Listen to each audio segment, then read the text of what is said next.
এর দিনের ভিডিওটাতে আমি তোমাদেরকে দেখিয়ে দিয়েছিলাম আমি কোথায় এসেছি। আরো একবার বলে দিলাম, আমি এসেছি বেথুয়া ডহরির থেকে 1 ঘন্টার রাস্তা অগ্রদ্বীপে। গঙ্গা স্নান করে আমি এখন চলে যাচ্ছি ঠাকুরের পুজো দেওয়ার উদ্দেশ্যে, মানে গোপীনাথের পুজো দিতে যাচ্ছি। আগের দিনও বলেছিলাম, আজকে আবারও একবার বলে দিলাম, সকাল 12টার মধ্যে যদি তোমরা পুজো না দিতে পারো তাহলে কিন্তু তোমরা পুজো দিতেই পারবে না, কারণ গোপীনাথের মন্দির 12টা অবধি খোলা থাকে, তারপরেই মন্দির বন্ধ করে দেওয়া হয়। আর সেই জন্যই তো আমরা গঙ্গা স্নান করে তাড়াহুড়ো করে হেঁটে এখন চলে যাচ্ছি মন্দিরের দিকে। আর তারই মাঝে একটু ভিডিও ক্লিপ নিয়ে সবাইকে দেখিয়ে দিচ্ছি।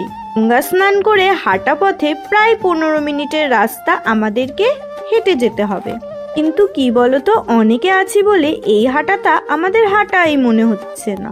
ও বাপু, অনেক কথা বলে ফেললাম, এবার আমি চলে যাই মন্দিরের কাছে। সবাই কিন্তু তাড়াহুড়ো করে মন্দিরে চলে গেছে। আর এই যে দেখতে পাচ্ছ মাঠটা, এই মাঠটাতেই হয় অগ্রদ্বীপের মেলা।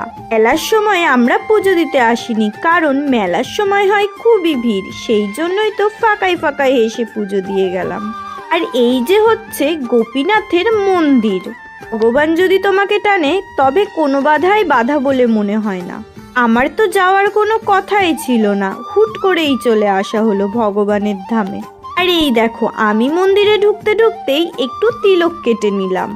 ভগবানের ধামে এসছি আর তিলক কাটবো না সেটা তো হতেই পারে না, কারণ তিলক কাটলে মুখের সৌন্দর্যটা অনেকটা বাড়িয়ে দেয়। এই তো তিলক কেটে আমি চলে যাব এখন একদম মন্দিরের ভেতরে। এই যে বাচ্চাটা দেখছো খুবই কিউট, তাই এই বাচ্চাটাকেও একটু নিয়ে নিলাম ভিডিও ক্লিপে। আর তারই পরে তোমাদেরকে ভগবান গোপীনাথের দর্শন করিয়ে দিলাম। আর ওটা তো প্রায় বেজেই গেছে, তাই তো এখন পুজো শুরু হবে। মন্দিরের অপোজিটেই রয়েছে একটাই মিষ্টির দোকান, তাই তো ভগবানের প্রসাদ হিসেবে 5 রকমের 5টা মিষ্টি নিয়ে নিলাম।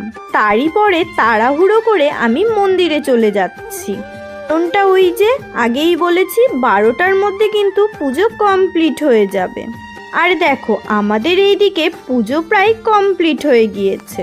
আর মাঝখানের অনেকগুলো ক্লিপ আমি নিতেই পারিনি, তার ওই যে একটাই কারণ ভিডিওটা তো আমি একাই করছি, তাহলে তোমাদের ভগবান গোপীনাথের দর্শন করিয়েই দিলাম।